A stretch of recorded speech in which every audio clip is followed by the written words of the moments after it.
Good evening. This is John Bailey. This is People to Be Heard, the program where people who have something to say have their say. Tonight, my guest is Dr. Darshan Desai, Professor of Management, Berkeley College, Larry Lewing School of Business in Manhattan, Newark, Paramus, Woodbridge, and Woodland Park, New Jersey. She has more than 16 years of experience in a range of technologies used to implement data-focused projects in the private sector, nonprofits, and academia. And she has expertise in enterprise systems, customer relationship management, systems analytics, and data science. She founded the Business Data Science program at Berkeley College and has been with the college for 2 years. Welcome to the program. And last week, you gave a Berkeley College webinar on how analytics can drive business value. What do you mean by business value? Yeah, sure. So a business value has two components. One is intangible, one is tangible. So when we are talking about tangible component, it is about revenue, profits, something that you can see and touch right away. So money is something that is the most tangible part of business value in terms of revenue or profits or whatever way you like to refer to that. Now, intangible component is rather more important because it affects your long-term value a lot. And that intangible component of your business value refers to customer loyalty, customer retention, customer satisfaction, employee retention, brand recognition, brand value, brand equity, all this competitive advantage, market share, all this part of business value, which is quite intangible. And data and technology is affecting both this type of business value. One which is very hardcore, very tangible, that affects valuation of your company, like profitability and revenue, but at the same time, the subtle indicator of performance are also equally important part of business value. Mm-hmm. And are leaders understanding what data is telling them or could tell them or disregarding it? So when it comes to leaders, there are many types of leaders. So I generally don't like to generalize, but one of the things we as human beings, we do, or we have tendency to do as leaders, is we have tendency to look at the data and judge whether this customer valuable or not valuable, whether this student has potential or does not have potential, whether this person is likely to stay, likely to go. We have, like, the moment we see another human being, we have this inner tendency to put them into boxes: good, bad, friend, not friend. And those are creating inherent biases within us, right? And that's inherent biases is something like, instead of looking at data to judge, what if we try to look through data to empower people? What if we look through data to resolve the key issues that they are facing? So this whole concept of looking through data as such is nothing. We are just trying to see the stories about the real stuff. Otherwise, like, data in itself, it's meaningless. It's we humans, we assign that meaning to data, and that sometimes we forget. But we see the numbers as a spreadsheet. We just crunch the numbers, and then we judge right away. We label, we put people in boxes, right? And that's something I say that as a leaders, if we try to look through data to empower, that's something needed more. Right. So you have to get beyond your preconceived notions of what you want it to be and look at what's actually saying. Right? Exactly. Now, are we talking large companies making these mistakes, or small businesses, or both? In general, large companies and small businesses, they both are likely to have their own set of issues. They generally make different types of mistakes, but they have their own set of issues. There's considerable attention is given to the large companies because many technology companies, vendors, these people who are selling products, their focus is generally on large companies. So a lot of use cases are available, a lot of material is available, a lot of success stories are there. When it comes to small and medium-sized enterprises, the number of use cases are less comparatively, and you don't see that visibility that much because even though you're successful, these vendors or technology companies are not writing that big stories about you.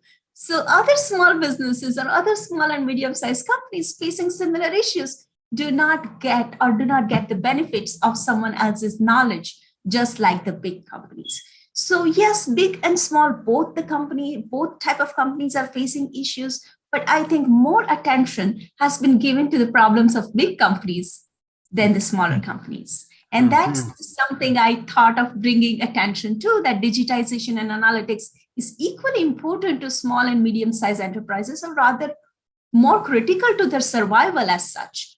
And still, like, we are like more inclined, like the media, technology, they're more inclined to pay attention to those people or problems of the big companies.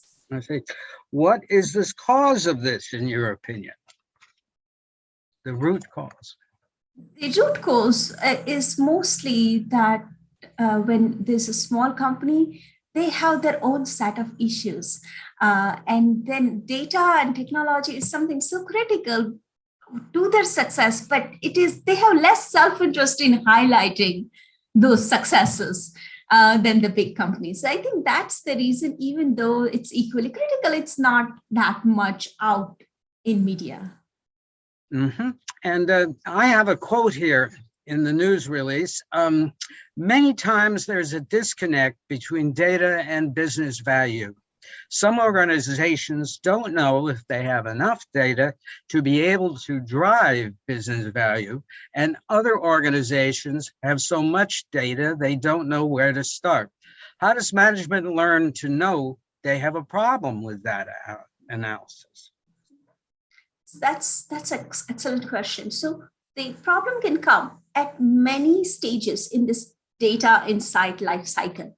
So first step, do you have enough data? Have you started collecting data? Have you started storing data? Have you got the storage solutions in place? Are you storing data in cloud? Are you storing data on premise? Does your storage capabilities are able to meet the traffic or increasing online traffic? Those are this first set of questions that many times businesses deal with. That, do I have data? I think the most of the time, large companies, the banks, financial service industries, they were the first one.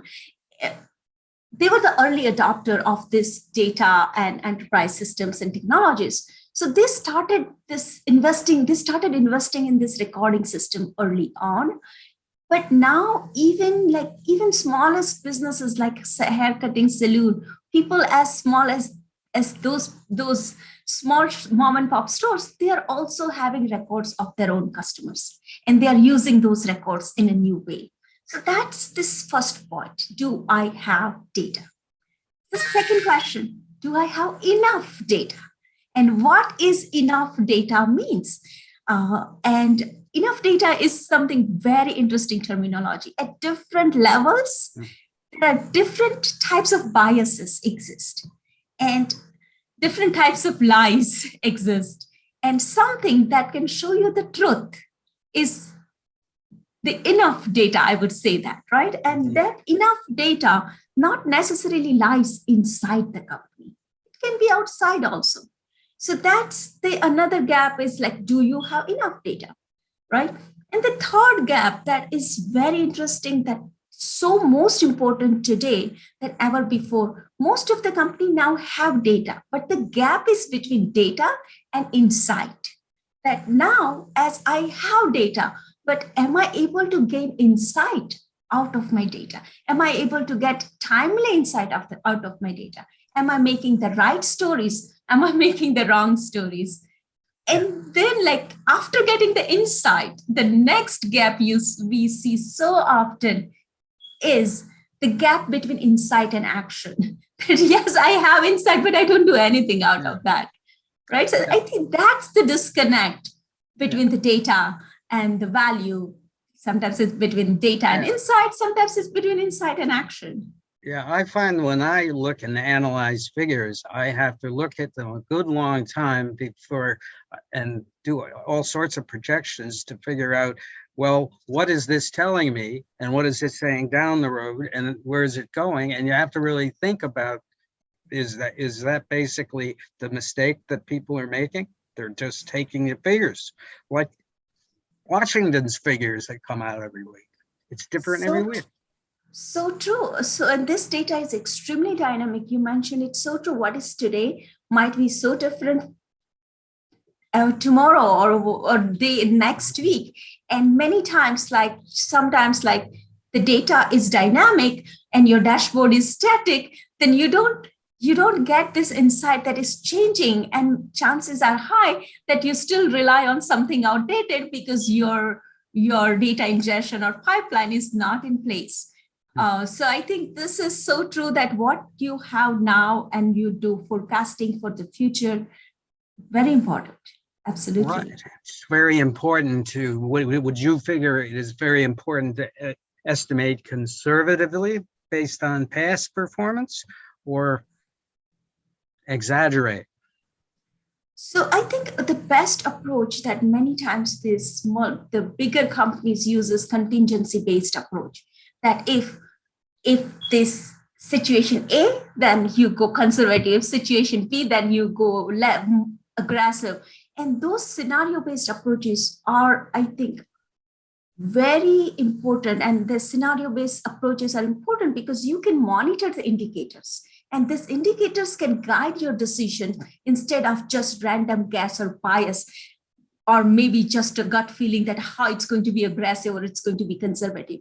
You're monitoring the indicators. You're keeping an eye. Like you're seeing the thermostat and then deciding, or you're seeing the temperature and then see whether to give medicine to the patient or not to give medicine of the patient, just then your gut feeling. So I think that adds a lot of scientific value. And I think that's when I would say that many times in absence of data, you don't have those indicators, you don't have contingencies, you don't have scenarios. You just have black and white, whether do I do this or that. Now, once in presence of these contingencies and those data, you can see this whole range of colors and rainbows instead of seeing this black and white. Mm-hmm. Do businesses experiencing this need more advanced, sophisticated analysts with a unique new command of analytics and creative ways of looking at it? So sometimes it's the myth, I would say, John, that you do need a lot of sophisticated tools and then only you will be able to do those fancy analytics. Sometimes I know people personally who have small businesses who have outsourced their analytics mostly to the cloud and simple technologies and still able to do insightful decision making based on data, because there's a lot of democratization of technology has already taken place. So I think that sometimes like Google and all big companies are providing a lot of tools, which is like either very simple to use, relatively low cost, Google Analytics, and you do very basic analytics on top of your web analytics. Those tools are like relatively easy to adopt, I would say that. So not necessarily you need to have sophisticated, a lot of investment of money into tools and technology. What is needed is this change in the culture and mindset, that the whole mindset of thinking more scientific way, thinking that I want to base my decision not only on my bias, not only on my gut feeling, but I want to make it on a scientific basis. And it's not just you as a leader. You want to make sure that every level of your organizations, people are doing this data informed decision making at every stage. And when you're able to see that value in data, it's very important in driving the change than just those advanced tools, I would say.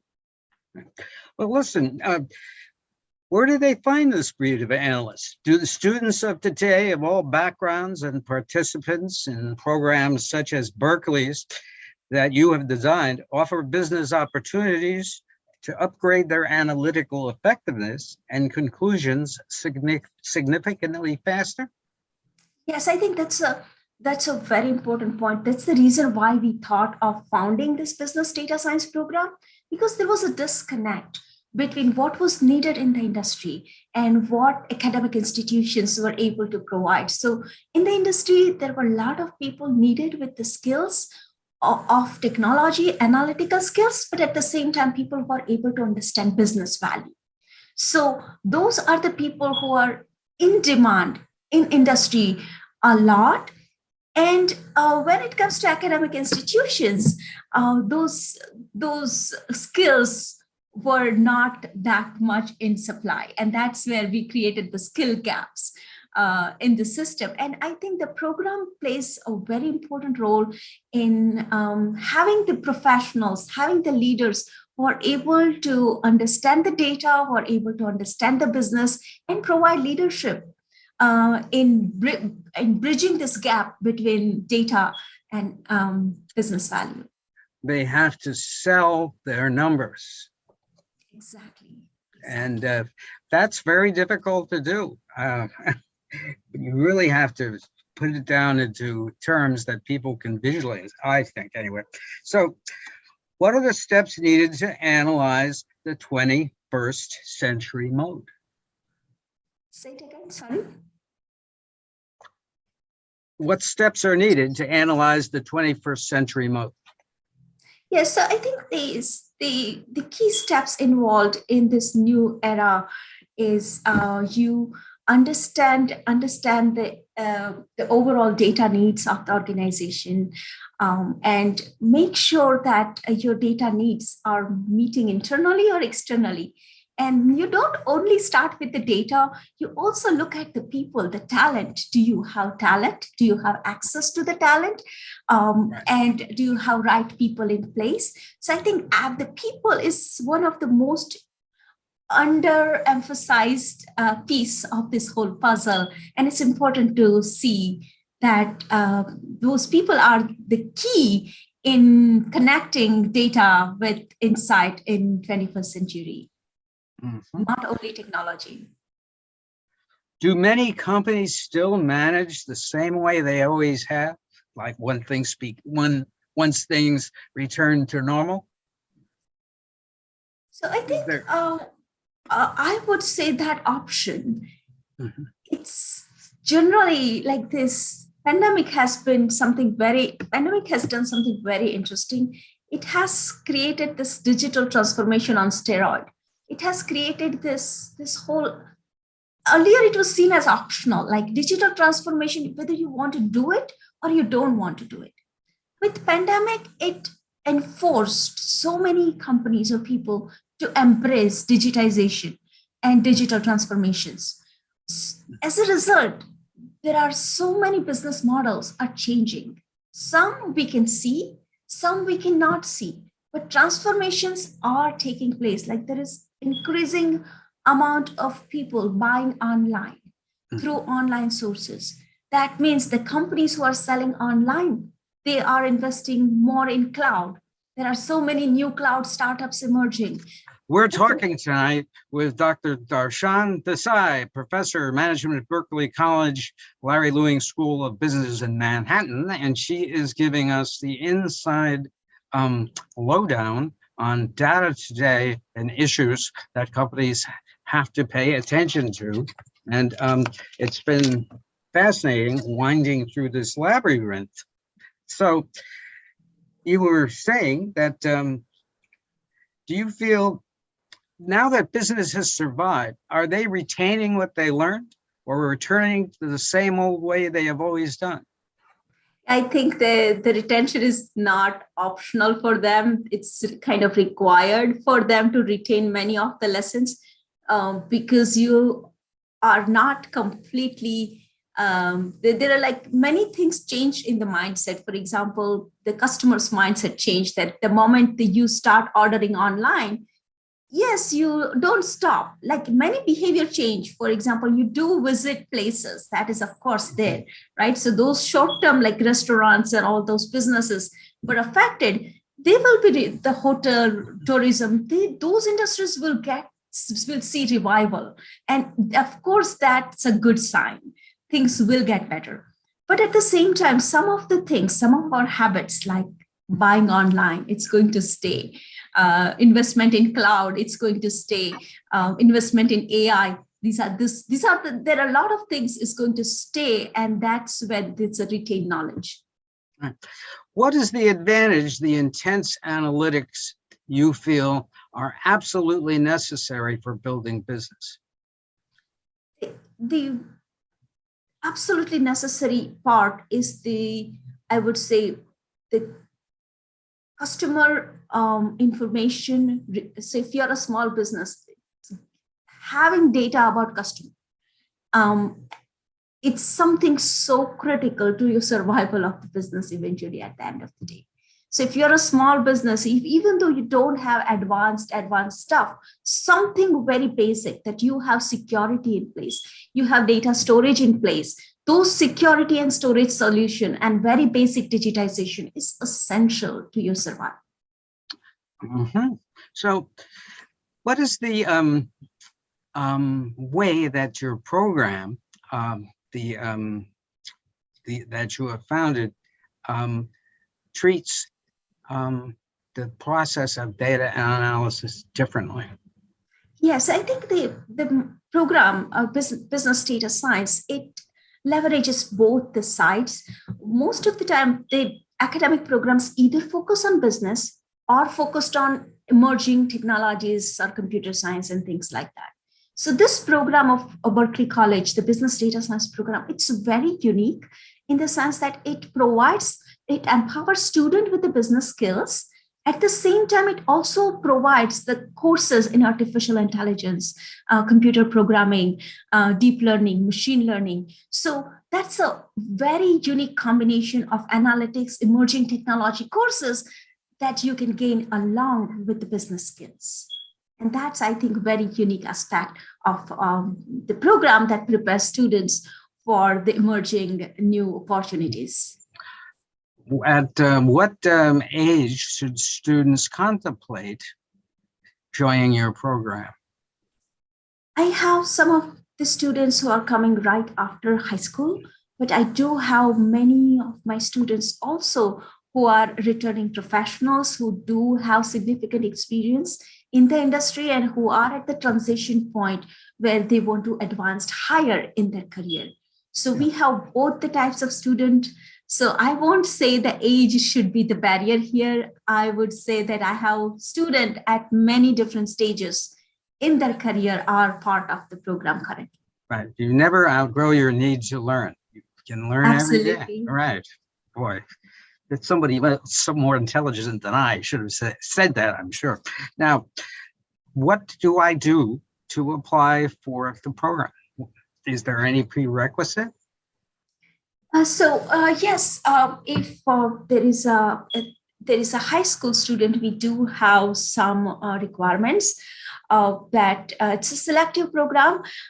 You can apply, and our admission professionals, they look through the application and see if your background, your experiences matches with the program needs.